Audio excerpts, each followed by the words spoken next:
नमस्कार कक्षा 9 के विद्यार्थियों, कैसे हो?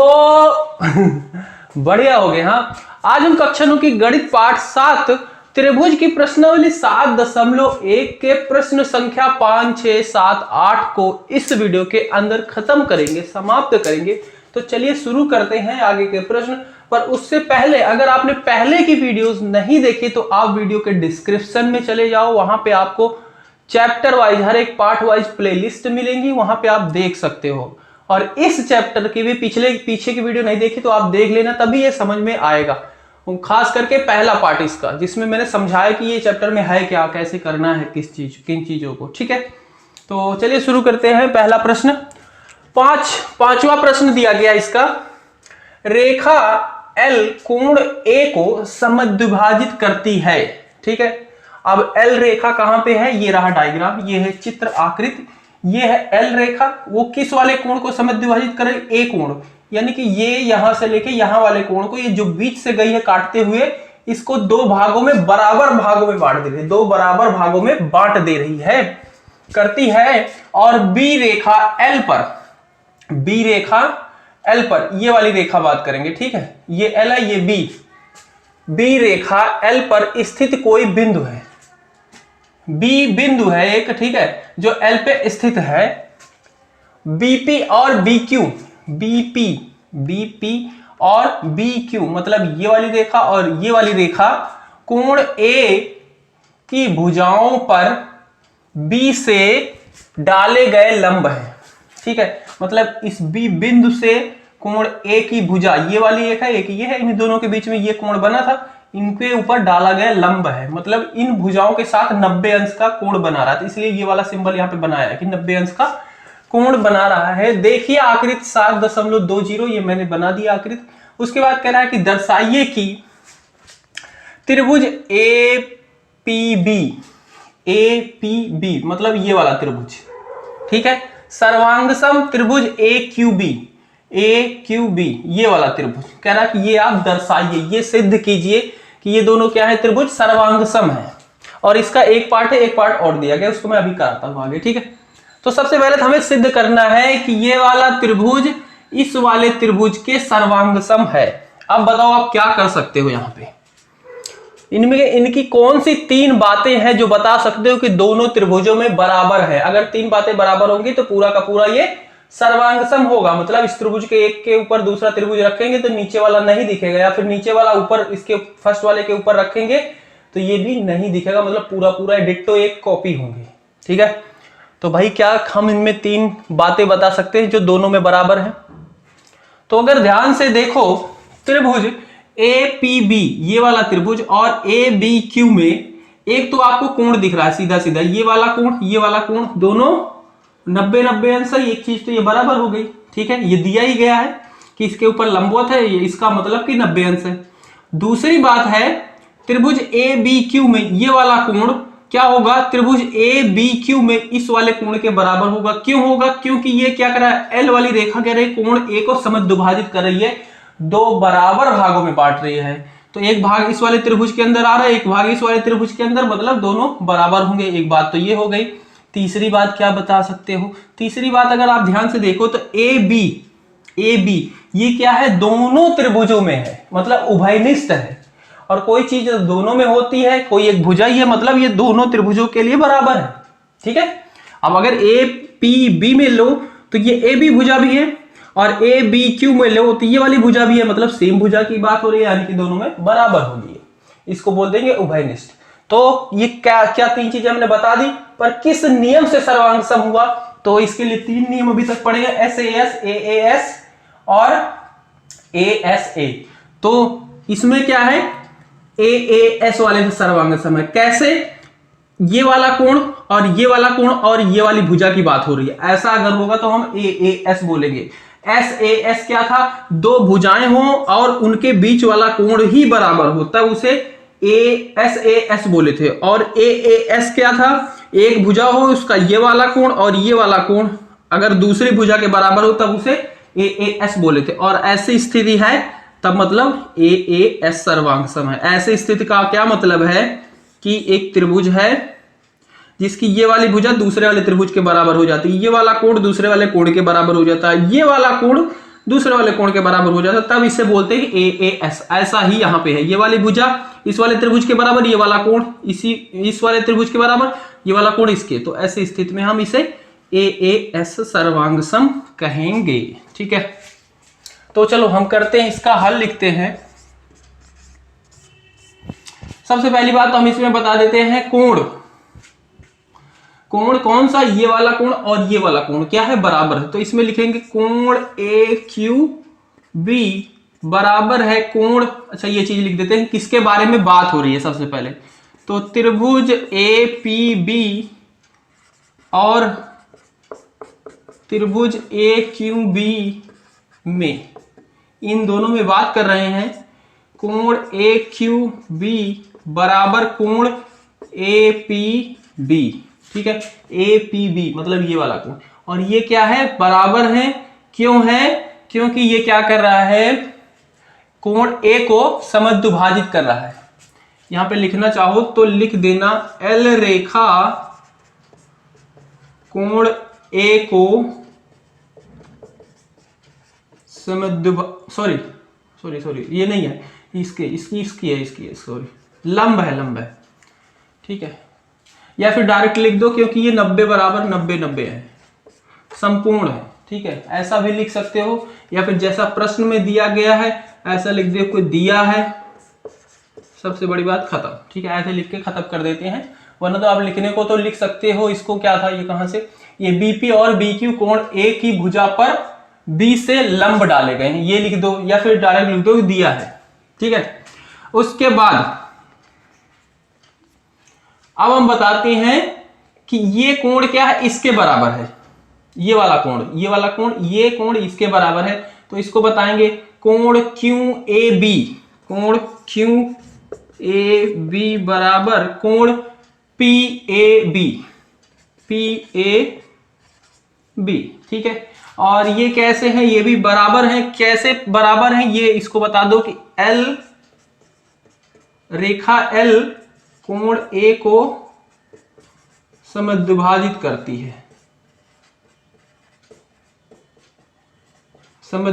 करती है, मतलब दोनों बराबर ही होंगे। ठीक है, अब एक भुजा बची है बीच में AB, इसको हमने देखा था, तो AB बराबर AB, और ये कैसी है, ये क्या है, उभयनिष्ठ है, मतलब दोनों में है, कॉमन साइड है, उभयनिष्ठ बराबर ही होते हैं। अतः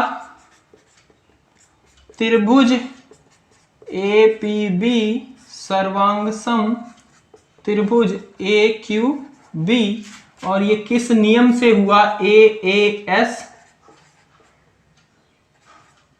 सर्वांग सम नियम से।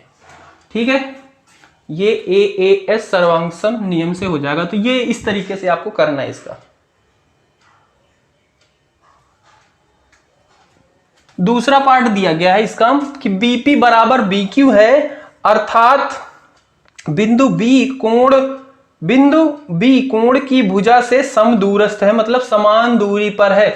बिंदु B कोण से क्या है, समान दूरी पे है, ये वाला बिंदु यहां से यहां तक, यहां से यहां तक, ये क्या है, समान दूरी पे है, मतलब ये आपको बताना है कि ये सही है, कैसे है, ये है तो क्यों है। ठीक है, तो अभी हमने सिद्ध कर लिया कि APB ये त्रिभुज और ABQ ये त्रिभुज सर्वांगसम है, तो इन्हीं त्रिभुजों की ये क्या है, भुजा है BP, ये रही BP और ये BQ, ये क्या है, इन्हीं दोनों त्रिभुजों की भुजा है। और मैंने इसको पहले भी बताया है कि अगर कोई दो त्रिभुज सर्वांगसम सिद्ध हो गए तो उसके संगत भाग या संगत भुजा या संगत कोण जो होंगे वो भी बराबर होंगे। ठीक है, तो इसे लिख देंगे हल में, BP बराबर BQ, और ये क्यों है, क्योंकि ये सर्वांगसम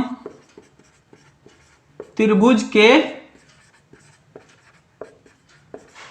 संगत भुजा है, संगत भुजा बराबर होती है। ठीक है। अब संगत का यहाँ पे मतलब समझ लेना। संगत का ये मतलब नहीं कि ये वाली भुजा लो और इसके इस वाले के बराबर बोल दो, नहीं। संगत का मतलब जब आप इसे एक दूसरे के ऊपर रखो तो ये वाली भुजा इसी के ऊपर है, उसको बोलेंगे संगत। अब मैं इन त्रिभुजों को, मतलब ये वाले त्रिभुज को ऐसे ऊपर वाले को देखो, ऐसे अगर फोल्ड करके इसके ऊपर रखूंगा तो ये वाली भुजा AQ क्या हो जाएगी, AP के ऊपर आएगी, तो ये इसकी संगत भुजा है। और इसका संगत कोण क्या होगा, ये वाला इसके बराबर होगा, ये वाला इसके बराबर होगा, ऐसा मतलब है संगत का। ठीक है, तो बस ये इतना लिख दोगे, ये हो जाएगा आपका पार्ट खत्म। तो इस तरीके से पांचवा खत्म हुआ, इसे नोट कर लो। छठा प्रश्न दिया गया है, कह रहा है कि ये ऐसा आपका कुछ बुक में बनाया गया है 7.21 आकृति, ठीक है। उसमें बोल रहा है कि आकृति 7.1 में AC बराबर AE है, AC ये वाला बराबर, AC बराबर AE, ये भुजा दोनों क्या है, बराबर है। ये लगा रखा ना कि ये दोनों क्या है, इसके, ये इसके बराबर है। AB बराबर AD है, AB बराबर AD, मतलब ये वाली भुजा इसके बराबर है। और यहां पे बताएगा कोण BAB, कोण BAD होगा भाई, BAD होगा, BAD बराबर है कोण EAC, ठीक है। क्लियर बात। दर्शाइए कि BC बराबर DE है, BC यानी कि यहां से लेके ये भुजा बराबर DE, ये वाली भुजा। ये आपको बताना है कि दर्शाइए ये बराबर है, कैसे है, क्यों है, कहां से है। तो देखो भाई, ये भुजा BC और DE, ये भुजाएं देखो ये कौन से त्रिभुजों में आ रही हैं। क्योंकि कोई भुजा हम बराबर कैसे बता सकते थे, अभी तक जो हमने पढ़ा कि कोई दो त्रिभुजों उन्हें सर्वांग समसिद्ध कर दे तो उन्हें हम बता देते कि इसकी संगत भुजाएं हैं और बराबर होती हैं। ठीक है, तो अब हम इनसे देखेंगे कि ये कौन से त्रिभुजों में आ रही हैं। तो एक भुजा है BC, तो इसको हम लेके BCA यानी कि ABC एक त्रिभुज ले लें, ABC ये वाला त्रिभुज, और ये है DE, ये वाला हम त्रिभुज ले लेते हैं DEA या ADE, ये एक त्रिभुज। इन दोनों त्रिभुजों को अगर हम सर्वांग समसिद्ध कर दें तब फिर ये क्या हो जाएंगी, ये भुजा और ये भुजा इन्हीं त्रिभुजों का संगत भाग हो जाएगा, संगत भुजा हो जाएगी और फिर ये बराबर होगी। ठीक है, तो हमें क्या करना पड़ेगा, मतलब हमें सबसे पहले दो त्रिभुज को सर्वांग समसिद्ध करना है, फिर ये त्रिभुजाएं क्या उन्हीं त्रिभुजों में आ रही हैं और ये भी फिर बराबर हो जाएंगी। तो त्रिभुज कौन कौन सा सर्वांग समसिद्ध करना है, तो त्रिभुज ABC और त्रिभुज ADE में हमें ये दोनों त्रिभुज क्या करना है, सर्वांग समसिद्ध करना। अब इसमें ध्यान से देखो आप, क्या इनकी तीन बातें आप बराबर बता सकते हो जो दी गई हैं पहले से कि बराबर हैं। ABC इस वाले त्रिभुज में ध्यान से देखना, ABC यहां तक का गया इस वाले त्रिभुज में, और ADE ये वाला त्रिभुज, इसमें क्या बराबर आप बता सकते हो। इसमें देखो ABC में ये वाली भुजा है, ठीक है, ये वाली भुजा जिसमें डबल ऐसे लगा रखा है, ये क्वेश्चन में ही बताया कि बराबर है इस वाले के। और त्रिभुज ADE में देखो ये वाली भुजा, तो ये क्वेश्चन में ही बताया गया प्रश्न अनुसार कि ये दिया गया, ये क्या है, बराबर है। तो यानी कि एक भुजाएं तो आपने बता दी बराबर है। दूसरा देखो ये वाली भुजा ABC इस त्रिभुज के अंदर ये वाली भुजा, और ADE इस वाले त्रिभुज के अंदर ये वाली भुजा AD वाली, ये दोनों क्या है, बराबर है। क्लियर है बात, मतलब दो भुजाएं आपने बता दी और ये प्रश्न में दिया गया कि ये बराबर है पहले से ही, मतलब दिया ही गया है। तीसरी चीज आप क्या बता सकते हो कि इसमें बराबर है, कोई भुजाएं तो इसमें कॉमन नहीं है, उभयनिष्ठ नहीं है, बिल्कुल नहीं है। ठीक है, क्योंकि ये बीच वाली थी पर ये दोनों अलग अलग है, यहीं पे उभयनिष्ठ होता तो होता। आप क्या बता सकते हो, ये वाला अगर कोण देखो आप BAD ये वाला कोण, ठीक है, तो ये त्रिभुज आपका ABC, मतलब यहां से पूरा कोण ये वाला कोण।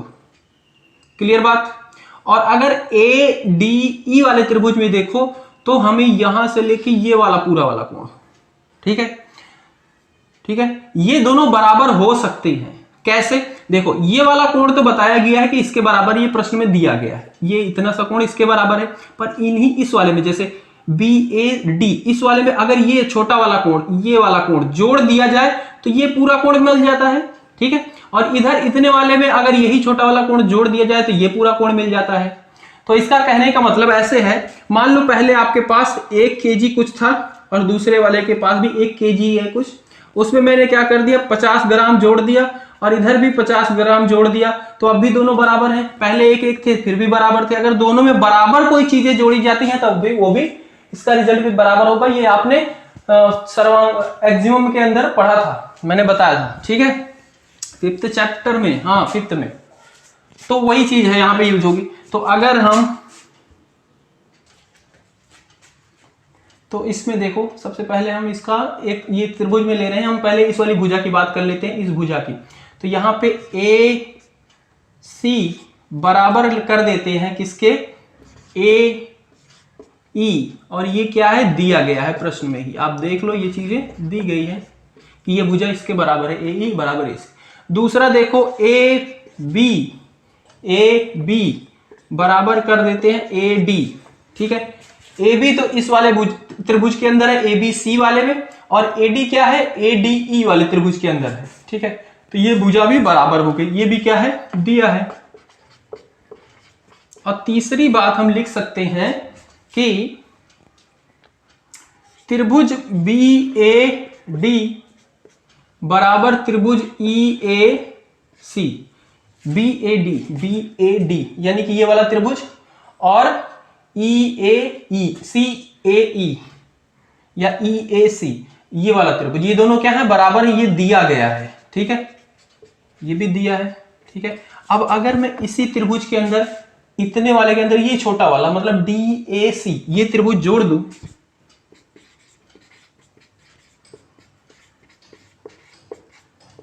और उधर भी डी ए सी जोड़ दूं, दोनों तरफ अगर बराबर ही जोड़ूंगा तो कोई चेंज तो होगा नहीं, डी ए सी, ठीक है। और फिर मैं इसको लिख सकता हूं कि त्रिभुज का कौन सा कोण, इसमें ये वाला त्रिभुज जोड़ दिया तो ये कोण ये जोड़ दिया तो मतलब ये वाला पूरा कोण, तो इसको मैं लिख सकता हूं कोण ए बी सी बराबर हो जाएगा कोण, इधर भी ई ए सी में इस वाले में ये वो छोटा वाला त्रिभुज जोड़ेंगे तो मतलब ये यहां तक का कोण, ठीक है। तो ये हो जाएगा आपका कोण डी ए ई, ये क्या है ये भी बराबर होंगे।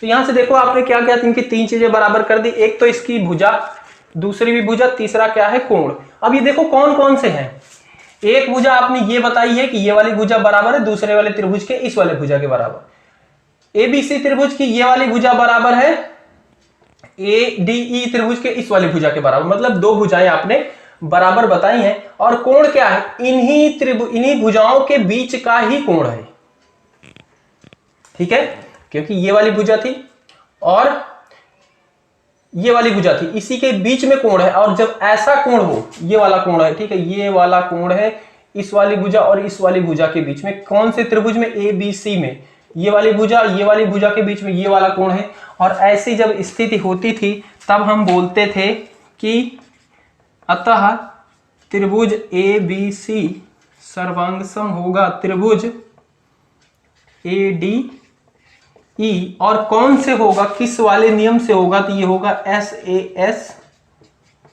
सर्वांगसम नियम, ठीक है। तो ये तो हमने त्रिभुज को सिद्ध कर दिया कि ये दोनों क्या है सर्वांगसम है, पर इसमें जो प्रश्न पूछा है वो अभी बाकी है। तो ये इसमें कह रहा है कि बी सी बराबर डी ई, ये बताओ ये है, दर्शाओ कैसे। तो मैं ऊपर का मिटा के यहीं पे दर्शा दे रहा हूं। अब ये देखो बी सी है कहां पे, बी सी ये वाली भुजा, डी ई ये वाली भुजा, मतलब ए बी सी त्रिभुज का बी सी है और ए डी ई का क्या है, डी ई है, इन दोनों त्रिभुजों के हैं, ठीक है। तो हम लिख देंगे कि बी सी क्या है, बराबर है डी ई के, क्योंकि ये क्या है सर्वांगसम त्रिभुज का संगत भाग है, संगत भाग है या भुजा है, भुजा भी लिख सकते हो, ठीक है। अब यहां पे अच्छा देखना संगत कैसे कैसे आप पता करोगे कि संगत है। अगर मैं ये देखो ये त्रिभुज है ए बी सी, ठीक है, और ये ADC। तो यहां से अगर मैं BC लूंगा तो यहाँ पे क्या होगा DE, ऐसा लिया जाता है। इसको बोलेंगे, अगर हम इससे देखना चाहें तो संगत, और चित्र से देखना चाहें तो उसके ऊपर हम रखें तो जो उसके संगत बराबर आ रही हो भुजा उनको बोलेंगे, ठीक है। और चित्र में हम और इस तरीके से मैथ में आप ऐसे देखोगे, अगर यहाँ पे BC की बात हो रही है तो यहाँ पे DE होगा, अगर AB की बात हो रही है तो यहाँ पे AD होगा, और यहाँ पे AC की बात हो रही है तो यहाँ पे AE होगा। देख लो वहां पे बराबर भी होंगी। ऐसी संगत, इसको बोला गया संगत चीजें, ठीक है। संगत भुजा है, भुजा बराबर होती है, लिख देना हो तो लिख जाओ, लिख दो, बराबर होती है। संगत भुजा बराबर होती है। तो इस तरीके से है ये प्रश्न खत्म हुआ।